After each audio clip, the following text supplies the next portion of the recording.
Hello and welcome Dota fans, I'm CC and I'm bringing you another cast from the Dota 2 subreddit r/Dota2 Castit. Just a subreddit where amateur casters can get interesting games given to them by the people in there. So, jumping right into the draft here, looks like neither team has a name, so I'm not quite sure if that's an error in the replay or if that's something that just neither team chose their names, but I'm just going to refer to them as the Radiant and the Dire just so everyone is aware. So it looks like the Dire here has banned out the Bat Rider and the Darkseer, while the Radiant has banned out the Lifestealer and the Earthshaker. All of these bans are relatively normal outside of the Earthshaker. The Earthshaker I just wanted to talk a little bit about. He's a very good stunning hero, he's a very good area denial hero, and he has a lot of AoE damage. That all combines to have a very, very good team fight presence. His lane presence is alright. He is a melee, relatively low damage melee, with really low mana pool early game, so that's a little bit of a detriment, but he can get an early first blood with that Fissure, so that's definitely a bonus. But it looks like the Radiant, yeah, I believe that's the Radiant. Bottom's going to be Radiant, why not? Looks like they just do not want to deal with that kind of area denial and AoE. They will pick up the Jakiro first pick, while the Dire here has gone for the Io and Chaos Knight. This is a very common combination when the Io gets through the draft. It's very, very uncommon for the Io to get through the first ban phase, as most teams tend to ban him out, as he is just an incredible global presence. With that relocate, tether, the spirits do plenty of damage. He has a very, very ridiculous global presence when he's paired with something like a Chaos Knight, a Tiny, a Luna, some kind of mid-game carry. If that mid-game carry can get up to snuff relatively quickly, he can teleport them all over the map and get easy kills. So Io is just one of those heroes that's very good at punishing poor positioning. And I don't even mean poor positioning fights or anything like that. If you're caught out against just anywhere on the map away from your team, Io can punish that immediately with that relocate gank, because usually Io just hangs out right next to its favorite carry, so in this case it will be the Chaos Knight. So he's going to hang out most likely all game right next to Chaos Knight, so that they can be ready to jump at a moment's notice. 10 seconds remaining. Radiant here come back with the Tidehunter pick. Looks like they're going for an AoE-centric kind of lineup already, with the Jakiro and Tidehunter. Both of them do good harass in lane between the Gush, the Anchor Smash, Breathe Fire, whatever, Ice Path, all very good skills. But Tidehunter, obviously, a huge, huge ultimate there with his Ravage. Ravage is just a massive AoE stun, does a bunch of damage, and if you can manage to get something like a Refresher on Tide, which granted is hard because he usually runs as a support, if you can get something like that on Tide, though, it is absolutely ridiculous. Being able to stun for, let's see, yeah, duration at final level is 2.77 seconds, so being able to stun for about 5 seconds, everyone in the middle of a team fight, that is game-changing if you can manage to get that kind of farm and get that off. Usually Tidehunters end up just with a blink or something, and that helps them get in position and just blow up everyone pretty much. It's a fantastic ultimate to watch. Getting into the second bans, the Phantom Lancer and the Enigma are both banned out. Phantom Lancer has fallen off slightly as of late, but he is still an incredibly powerful carry, especially when he's paired with something like a Keeper of the Light. He tends to snowball just hard, and once he starts snowballing, once he gets a Diffusal or a Heart or something, game's over. Might as well just quit. It's annoying. It's incredibly annoying. But the Nature's Prophet and the Bounty Hunter banned out from the Radiant here. Nature's Prophet, once again, that global initiation. So Io and Chaos Knight and a Nature's Prophet, that's 3 heroes that can be anywhere on the map in the blink of an eye. Bounty Hunter, same kind of idea. He is very maneuverable and he tends to gank very well, which would be incredibly tough to deal with as the Io and Chaos Knight jump all over the place. So back into the second round of picks now. The Silencer picked up by the Radiant, Rubik picked up by the Dire. Rubik here, definitely a solid support. He's a very good lane support, very good mid and late game as well. And the reason they picked him is most likely for his ultimate here. That spell steal is going to come up huge against Tidehunter. If he can manage to steal Ravage, I don't know if everyone's been watching since the International 2, but if you did watch the International 2 last year, Dendi on that Rubik stole Tidehunter's ultimate over and over and over again, almost every game that he was played in, and he turned the tide of many a battle just by stealing that ultimate, blinking into the middle of the fight and dropping it down. It is a complete game changer if you can manage to do that. Granted, it is a little bit tough, and that is usually why Rubiks will tend to go Force Staff or Blink against a Tide to try to get that ultimate. Because for a Tide, it generally is that you Ravage, catch everyone, and then immediately Anchor Smash so that can't be stolen. If you do forget to Anchor Smash, though, or the Rubik is fast enough that you don't get the Anchor Smash off, it can be devastating. Silencer picked up for the Radiant. He tends to be a very good counter, and even a very good counter for Queen of Pain now that they picked right into that. He is a very good counter for something like the IO Chaos Knight combination. Rubik, Queen of Pain, also definitely a big problem for them. As the Silencer, especially if he does decide to go for a semi-carry role or something, if he gets the Aghanims, really, he's just an annoyance for all of them. Between his last word, Curse of the Silent, and that massive global silence ultimate, it's going to make it so that when IO and Chaos Knight jump, they can't get off any spells, they can't stun, they can't Reality Rift, he can't use Phantasm, can't do anything. And on top of that, if the Silencer manages to time it right, he can make it so the IO can't tether the Chaos Knight out, maybe, if he does get lucky. So that would be huge too. Leaving the Chaos Knight there to get killed would be massive. So definitely a good counter pick to pretty much their entire team at this point. And looks like they're going to pick up a Weaver. The Weaver is a solid offlaner usually. She's been run mid. She's been run as a farming safe lane, tri-lane kind of thing, but usually if they do tri-lane with a Weaver, it tends to be an aggressive tri-lane. But more often than not, the Weaver just usually ends up being an off-lane solo and just weaving in and out of battle. I mean, he's impossible to kill off once he gets that Linken's damn near. Between Sakuchi dropping the 522 move speed and the invisibility and the time lapse and the Linken's, it gets very, very tough to kill off a Weaver, and that's one of the Weaver's biggest strengths. So, getting into the last bands here, and looks like from the Dire here, they have IO, they have Rubik as their supports, they have their mid and Queen of Pain, they have the farming carry and the Chaos Knight, so they could be looking for an off-laner if they do want to tri-lane. Most of the time, I've seen it that they don't tri-lane though, so IO and Chaos Knight will sometimes go middle, sometimes go safe lane, sometimes go off lane for an aggressive sort of dual lane, and then the Rubik and another carry could go top, or well, the safe lane to farm up another carry and kind of have a tri-core lineup there. They do ban out the Venomancer. Not sure how effective that ban would be, as it looks like the other team does have all of their supports between the Jakiro, the Tidehunter, and the Silencer. Usually all three supports, but the Silencer can definitely be run as a semi-carry. Tidehunter could be run as a solo middle, something like that. And they will ban out the Gyrocopter. That is a good ban because that is a very solid tri-core. So if they did decide to go an aggressive tri-lane or aggressive dual lane, a Gyro can definitely hold down the safe lane solo. So that is a solid ban from them and a very, very good one. But as I was saying, Silencer can go semi-carry. Jakiro, usually, I couldn't imagine him being anything other than a support, honestly. Tidehunter tends to be a support, but he could go off lane, he could go middle. Their lanes are pretty wide open. But if they did decide to try lane, doing a Jakiro Tidehunter support combo with a Silencer, a farming Silencer, or a farming Weaver could definitely be very good. Then, in that case, if it was a farming Weaver, Silencer could go middle and kind of lay on as much pressure middle as humanly possible on something like the Queen of Pain that'll likely be there. Juggernaut being the last pickup from the Dire here, and they did end up going for the tri-core lineup. Juggernaut has been seen as an off-laner, as a safe laner, as a middle, so once again, a very versatile hero. And it looks like the Meepo will be picked up. This is going to be a fun one. I personally love Meepo. I'm not very good at him, but I know tons of people that are, and he is definitely a very fun hero to play around with. And looks like, oh, it said free camera. Hey, why not? Alrighty, gonna start off with introducing the Dire here. That's gonna be Pinchy on the IO, Paul on the Rubik, Stark on the Chaos Knight, P on the Queen of Pain, and the Man on the Juggernaut. Looking at the Radiant here, Wavebreaker on the Weaver, Papa Smurf on the Silencer, LG on the Tidehunter, Timmy on the Jakiro, and Jimmy on the Meepo. Let's see how their lanes shape up. I'm very curious how the Radiant are going to play their lanes here because they do have this Meepo. And Meepo pretty much has to be a safe lane farmer. Yep, there we go. He's going straight to the safe lane. He's almost required to be a safe lane farmer. Otherwise, he just gets beaten up. He needs the protection and he needs all that regen that he has there. Looks like they will be going dual lanes. LG and Wavebreaker going towards the top lane here.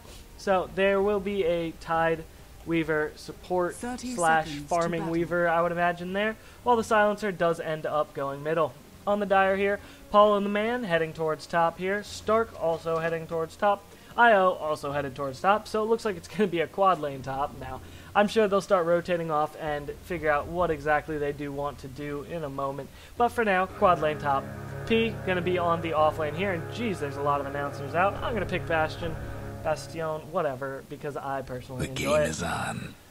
So, everyone just laying down their wards and making sure they have as much vision as possible. First rune is going to be double damage. That's going to be huge for Stark. And it looks like Stark, Paul, and Io will be top with that defensive tri-lane. The Man is going to go middle, and P on that off-lane Queen of Pain. I did see an off-lane Queen of Pain the other day, and it didn't work out too hot. I forget exactly what game it was. It might have been the Fnatic Na'Vi game, but since the bottle nerf, the offlane hasn't been able to get a bottle if the mid decides to go to the bottle. So if the Man does decide to go for a bottle, it's hard to do a dual bottle lane now. Two lanes, basically, of bottles. It gets very tough due to the 30% nerf in speed of the courier. So it's not the best idea, but it is doable. So let's see if P does end up going for that bottle build and just trying to stay in lane there. The Man getting harassed up a whole bunch by that last word, and the Silencer's right clicks. Last word doing a ton of damage early, by the way, 150 damage, and it looks like they will start the pulls already, but the good ward placement, as well as the body block, really, I think it was, by Wavebreaker. Wavebreaker is going to get caught out here with a little bit of Reality Rift action, but the Gush just kind of warding off anything else that could come out. Paul looking to get the Telekinesis in, but he just wasn't really quite close enough there. This lane of the Weaver and Tide is going to get oppressed pretty badly, it seems like, especially if they can start getting the pulls off and get that D ward in. It is going to be a bit of a rough lane, but once Chaos Knight and Wisp hit 6 both, it's going to get a lot harder for all of them. And it looks like there's some action down here. P going on Timmy, does drop the stream and the Chaos and the dagger. Going to do a whole bunch of harass damage, but not actually going to end up getting the kill. Perhaps if he had Blink another level there or something, he might be able to, but at this point, not going to happen. Wavebreaker, just trying to hang out, get some experience at this top lane, it looks like. Get some last hits and see what he can do. Bottom lane looks like they're trying to stack up and pull a little bit when P came in there, and he does manage to block that. And that ward, they're now going to know there's a ward here, and there's something blocking this camp. So Paul is now aware of that because his stack did not work. So hopefully he will pick up some wards or something in the very near future and de-ward that as soon as possible. This aggressive lane is going to shut down the Weaver quite a bit, it seems.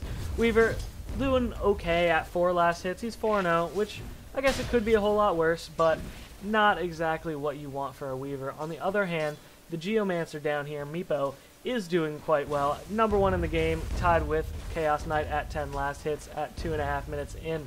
So he is definitely getting his farm as much as he can and getting a couple more last hits down here. The pulling is really going to help him out too, as it will allow him to keep P under leveled. And the dual stacking stuns here, perhaps not the best, but it does get a whole lot of harass out on P. But Jimmy, taking a bunch of harass himself, is going to have to tango up. And it looks like Wavebreaker is going to be the first blood. He does get in way too far. I'm not quite sure how he got all the way up there, but he was in very, very deep up in the dire jungle. Not where you want to be, even as a Weaver. And he managed to get stuck in these trees somehow. So he did end up giving up the first blood, and that's going to be huge for this aggressive lane. Their goal here was just to shut down the Weaver, and there is nothing like shutting down someone getting a kill.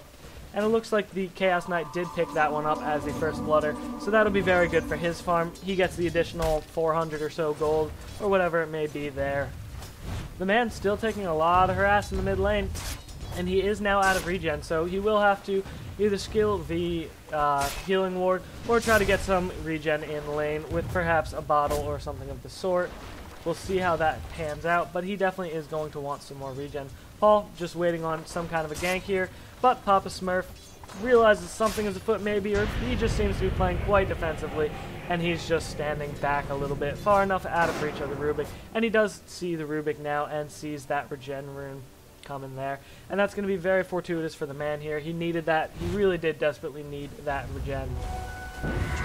Stark diving the tower up here is going to get gushed up and tethered, but it looks like he will make it away, taking a huge amount of damage there though. Wisp Spirit's not doing a whole lot, just kind of throwing him out there to ward off any further aggression. Stark is going to be able to salve up, and he has finished his treads, it looks like, as well as possibly a bracer. So he's going to be getting very, very tanky very quickly now already. Wavebreaker doing a little bit of harass with the Tide as well, just throwing out the Gust just to try to get a little bit more damage there. Paul running back after that failed gank in middle, and it looks like the man still just going to get cursed up, silenced up, disarmed. He is taking a lot of damage in mid, and he's really getting hit hard, though he is 14-2, tied with the silencer despite all this harass. Even with all the harass, he has been getting his last hits in as much as possible, and that is very good for his farm and his later game potential, though he is going to start falling off now a little bit now that he's totally out of regen and has pretty much nothing. Looks like Weaver going to be in a little bit far, but he is a Weaver, so we'll... Oh, nope. Gets stunned up, and he does get brought down. They had enough burst damage to get him down before they could get the Sakuchi off. But doing the telekinesis, the stun from Stark there, as well as the Reality Rift, and possibly a Tether stun, does manage to get that kill. Nope. Looks like Silencer got the Juggernaut at mid lane. Didn't quite see that one, but he used all his spells to get it. Doesn't surprise me, as Juggernaut was extremely low and did not skill his healing ward yet, so he was not able to regen himself back up. So Papa Smurf just going in, throwing out every skill he had, and getting that kill relatively easily, it seemed, as he's not even under half health, so he is now going to be pulling way ahead in farm, and that's going to be very good for their team. Getting that global silence up now is going to be very helpful, as long as they can get the mana up to use it. Jim almost keeping tabs with the Chaos Knight and farm. Chaos Knight doing slightly better at 27-2, and that's going to be huge. Once they manage to get that relocate, getting those relocate ganks off is going to be a challenge because of the positioning, and if the Radiant know it's going on, they are going to have to group up as 5, so that will allow the Dire to get a slight experience advantage, and it looks like Paul, coming in for a gank, knows that Papa Smurf now knows he's there, taking a bunch more damage from a DD'd Rubik, but not anything going to come from that, as the man has not hit level 6 yet, so he did not have the ultimate. Had he had the ultimate there, he probably would have dove that, as another hit or two would have knocked Silencer out. Paul coming back top lane, doesn't have a whole lot of mana, but has enough for a lift, and that'll be enough for him to possibly get another kill. We'll see. They do drop the sentry here to attempt to de-ward, but there are no wards from the Radiant here. And Stark getting really low here to the Weaver and Tidehunter Wrath. Gush will come out, but nothing's really going to come from that either. Paul just hanging out right next to him. Wavebreaker now knows he's there. They drop the sentry ward, and they'll be able to catch Weaver out with that possibly, and good positioning on that, so we'll be a little bit on the more defensive side of the lane. So when the lane is getting a little bit more pushed out, they will be able to take out the Weaver if he comes near. P on the bottom lane, getting reasonably good farm. He is at 20-1, so it's not going to be horrible. It's not as good as he would get in the middle lane as far as experience and farm goes, but it certainly is better than nothing. Jimmy getting the Tranquil Boots and the Orb of Venom up here, and this might be in reaction to the no-tail quote I heard the other day in an interview. I forget who did the interview, but the quote was pretty much something along the lines of, you know, he's played 250 games. Oh, action on Weaver here. Weaver's going to get pulled in and stunned up under that ward, and it looks like he will make it out of ward range before they can do anything else to him. Back to the quote, just because I really love this quote from No-Tail. He was remarking on how he's played, 250 games or whatever with Meepo, and he said the first game that he thought of getting an Orb of Venom on the main Meepo here, he said it was pretty much like watching Baywatch. You get one hit on them, and they're going so slow, it's like watching an episode of Baywatch. And that... the way he said it was just a lot of fun. If you do want to look up that interview, I'm not quite sure what it is, but I'll look it up and post it in the info section of this video, so look down below and it will be there. Definitely a good interview, and definitely the best Meepo player in the professional realm as of right now. Looks like the Dire's going to start pushing a little bit on these towers, but not enough health and not enough damage to be able to take that down quite yet. And P looks like he's going to be going down here to the Meepo. Jimmy getting that micro out there, making the man really slow down, pops the salve, and continues hitting up on the man. Stun missing by a little bit there, and that is going to allow the man to get away there. He could have possibly followed that up with a poof or something had the stun hit, but lack of stun means a lack of kill there. Paul realizing why that Juggernaut didn't do fantastically in the middle lane. Silence are just so annoying with the Curse of the Silent, as well as the Last Word. Last Word, oh, this might actually be a kill. Yeah, definitely actually going to be a kill. Good kill there from Papa Smurf, realizing that Rubik is too low in mana and too low in health to be able to stand up to that harass, so he will get that kill rather easily. Jimmy pushing down this tower here, and Jimmy looking at level 8, and he will poof away that entire creep wave. The man still really low, still playing with Fate on this bottom lane. Timmy really low as well, though, so they are both going to have to be careful.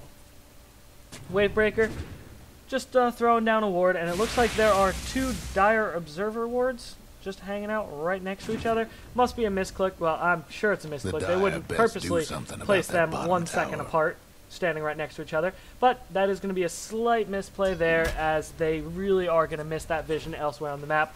Ever since that ward decrease at the beginning of the game, it has been very, very hard to get good ward coverage across the entire map. Paul and P double team in the middle lane, and there will be a jump on Papa Smurf here. Pinchy and start going in on him, but the global silence, just like I mentioned in the draft, that is huge. That global silence just denied a kill from the Dire here. As soon as they jump, he saw the Reality Rift animation going out, and he's silenced immediately, no hesitation, and was able to just walk away. There was nothing they can do during that global silence, and it looks like there will be some damage coming out top. Pinchy and LG both going really low, but if Pinchy will fall first, Stark is also very low. The Weaver might be able to pick this one up with that Last Word, and they will be able to pick off the Chaos Knight. Huge turnaround there. Io and Chaos Knight jumping middle, trying to get that kill, failing on getting that kill, and then getting killed on the top lane right after they jump back. That is going to be a very, very good play from the Radiant. Just couldn't save that bottom tower. Bottom tower does go down to the Radiant. Jimmy pushing that one out with the poof and 2 heroes. Jimmy already level 9. You look at him, every time you look at him, he has another level. Watching a Meepo level in a game like this is going to be quite ridiculous, especially once he gets 3 or 4 of them. If he does go for the Aghanim Scepter, his experience per minute tends to be absolutely insane. And it is a lot of fun to watch a good Meepo, so we'll be keeping an eye on him as it gets later in the game. Pinchy back on top lane here. Has nothing really. Looks like he'll be going for the Urn. Definitely a good item for an IO to go for, especially if he's jumping all over the place with the Chaos Knight and getting kills. As soon as you start getting those kills, the Urn charges start rolling in, and you start getting a lot of damage and heals from that. Wavebreaker is going to initiate on Paul. Paul getting Paul telekinesing Wavebreaker and getting tethered out. He will survive. Not quite enough damage from Wavebreaker there. Stark farming up the middle lane. Looks like he'll be going for the Armlet build, and that'll be a lot of mid-game damage for him. He's not trying to take this super late game. He's just trying to get as much damage as humanly possible for those relocate ganks, it looks like. The man farming the jungle, he has gotten shut down pretty hard since that middle lane. He was tied with the Silencer at about 14-14 or so. 15-15, somewhere around there. Into the 20s even perhaps. But once he got killed there in that middle lane, and Paul stealing the Sakuchi, able to run away, but looks like he will get in a little bit too far, initiating on the IO, but it looks like Paul will go down to the Silencer there. Silencer really ganking all over the map. He has a Force Staff now, which is going to be wonderfully helpful for him, picking up all these kills all over the place and really getting in position to land those curses and everything. Pete dropping the ultimate, silenced up though, getting the Curse of the Silent, Last Word, pretty much everything that Papa Smurf could drop. Papa Smurf might be going down here. Oh, but perfect Ravage, saving Papa Smurf's life. Pinchy will be trying to go in to get him, but he will be giving up his own life as well. Silencer will be going down to the Queen of Pain's Shadow Dagger, so that will end up being a kill. And it looks like Chaos Knight and Paul want to reinitiate here. Paul initiating on the Weaver with Telekinesis. Reality Rift getting canceled by the falling down animation. And Stark just kind of sitting around hoping the Weaver pops back up. He has his Reality Rift and stun up, but there is some backup in the form of Timmy for the Weaver. Wavebreaker will just drop some damage on Stark as Paul manages to steal Sakuchi again. Sakuchi is a wonderful skill on Rubik. It is a great escape mechanism, but on top of that, if they do want to go aggressive, it is just as good of an initiation tool as an escape. It allows him to get in there and land that first stun on any hero he wants immediately. And it really helps with his positioning as a whole, about as much as a Blink Dagger would. And on top of that, it does do a little bit of damage, which is helpful, but not exactly game-breaking. And certainly not as good as using it for an initiation tool. Dire will be grouping up on top a little bit here, possibly looking to fight. Stark is very close to his armlet now. He's not far off. And once they get that, his damage output will be huge. And his tankiness, he already has 1200 HP. And there you see it. The initiation coming out from Stark gets the reality rift and everything on. Wow. Okay, looks like the Tidehunter forgot to use Anchor Smash or something.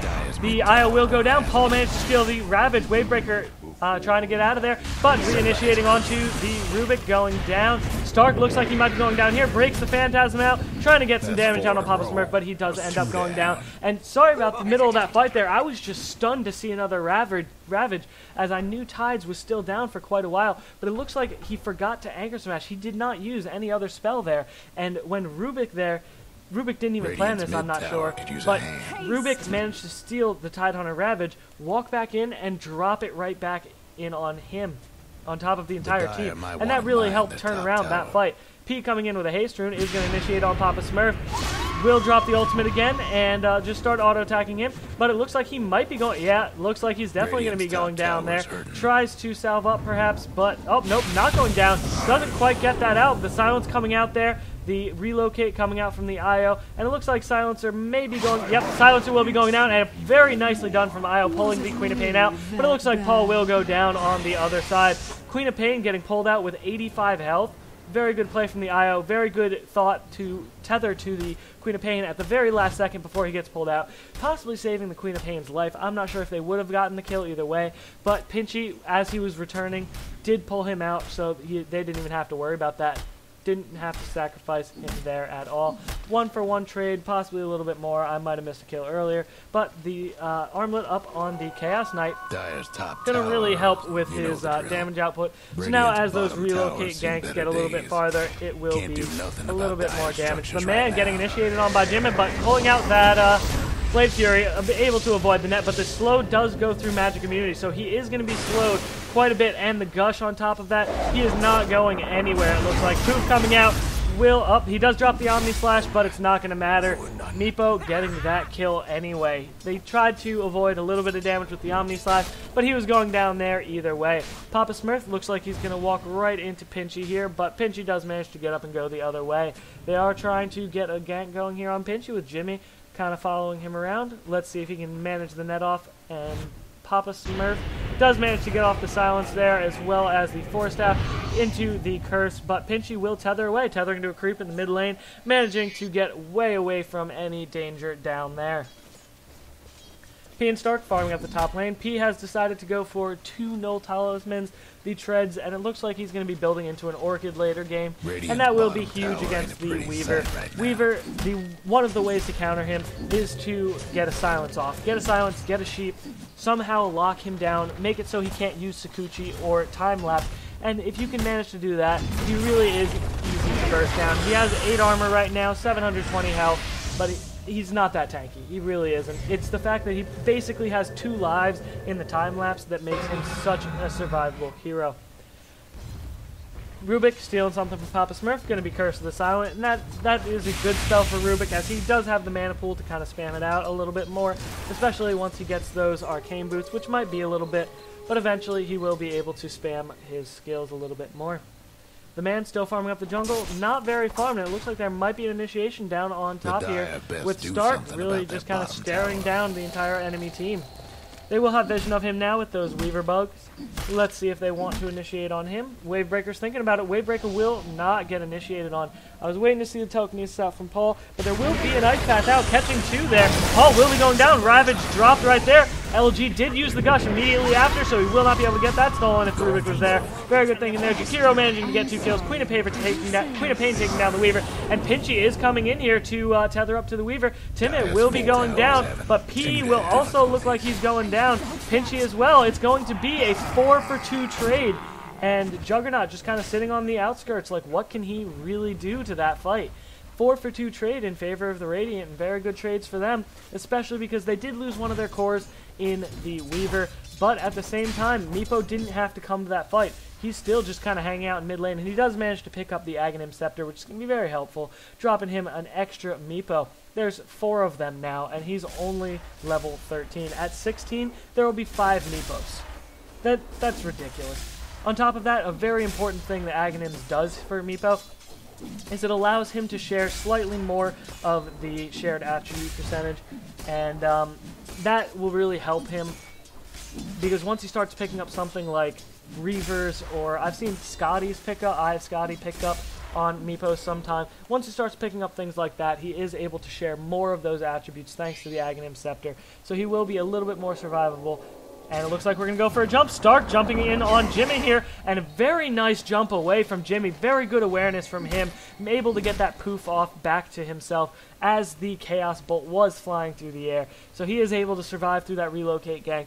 And this is one of the things that the Radiant counterpicked against here. As you can tell, the Dire rely very, very heavily on those relocate ganks. Without them, they don't really have a very good initiation technique or a very good fight. They don't have fantastic team fight.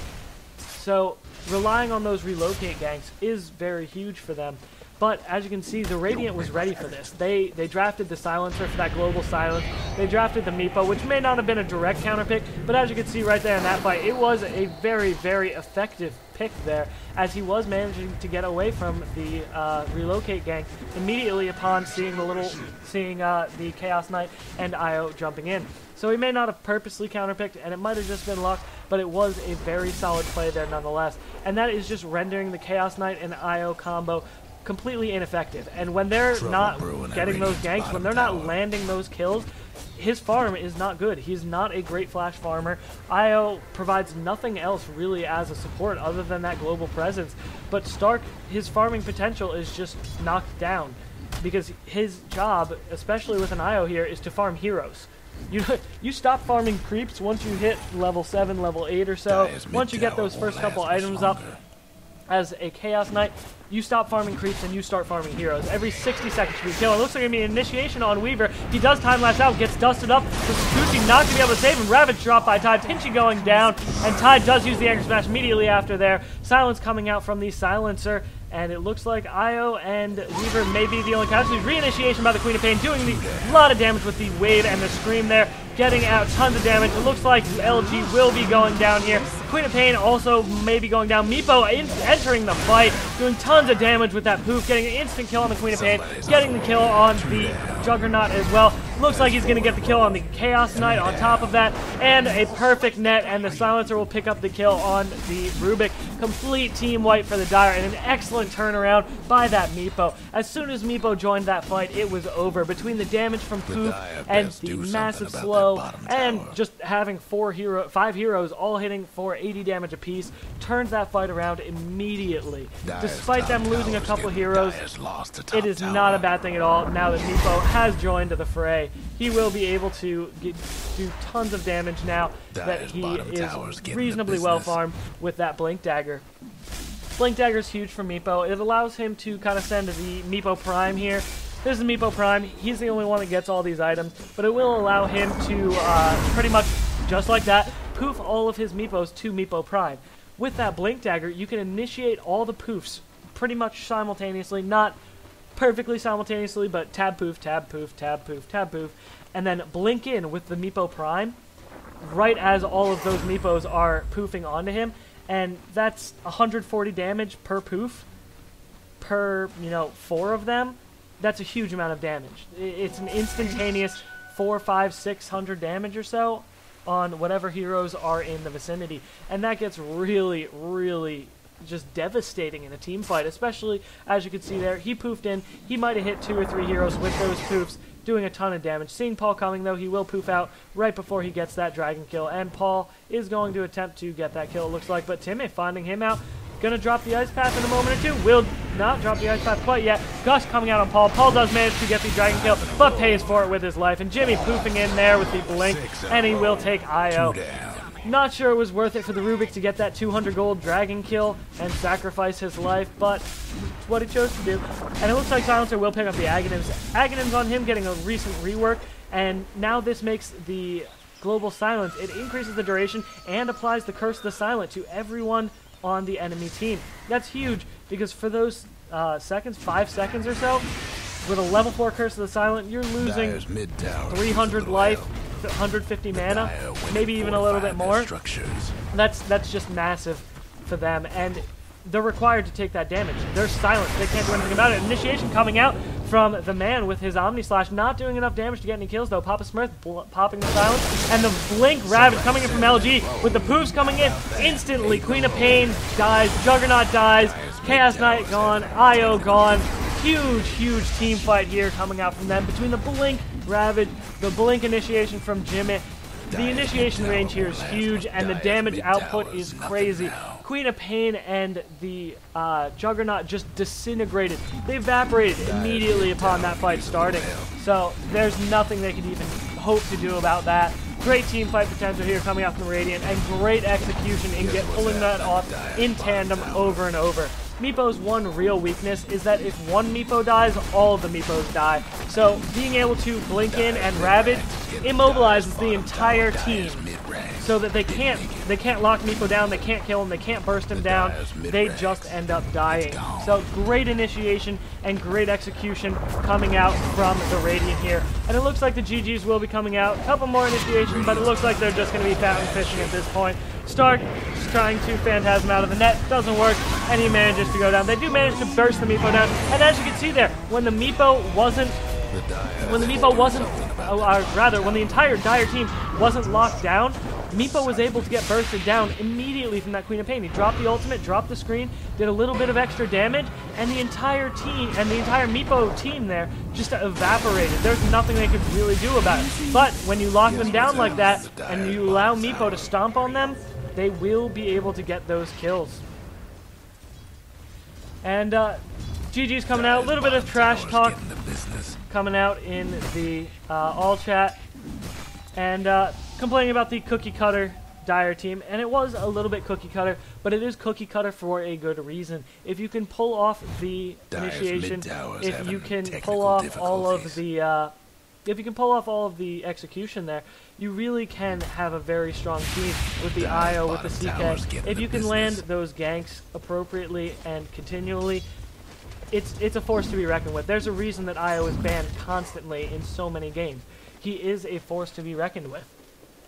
So the execution not coming out for the Dire there, but that's not to say that the cookie cutter teams are bad. That's just that the initiation didn't happen there. And the initiation coming out from Jimmy is going to be able to knock out the Chaos Knight. It looks like he may be going down momentarily, and there he goes. Jimmy getting that kill, and the Weaver picking up the IO. They're just kind of farming up hero kills now. The game seems to be a little bit over. GGs have come out, but still a defense being mounted by the Dire as much as they can. But top towers getting beat the unorthodox picks in something like the Meepo here is definitely strange, and it works if you can build the entire team around it, and it works if you are an experienced Meepo player. The micro in it just comes with the territory. It's very tough to do effectively. It's not an easy hero to play. It's one of the highest skill caps in the game, I would say. So it's not a hero for the lighthearted, but with Jimmy pulling it off here, being allowed to free farm for the entire game allowed him to kind of murder everyone the entire time. The entire game, pretty much. So that free farm was huge. They didn't gank him at all in the safe lane, and they did not try to lock him down initially. And that Ravage coming out from the Tide Hunter. First coming out from the Queen of Pain with her Scream. She'll blink away, but looks like this game is just about over, so I'm going to call it quits here today. Thank you for letting me cast, you guys. It is my pleasure to be able to do this for you, so please subscribe. YouTube.com/CCDota. That's SEEC Dota. Subscribe, send me some likes, but even more importantly than both of those, please give me some feedback. I am loving the feedback that I'm getting from people, and that really allows me to improve my casting and make the experience a better time for you. This entire thing is for you.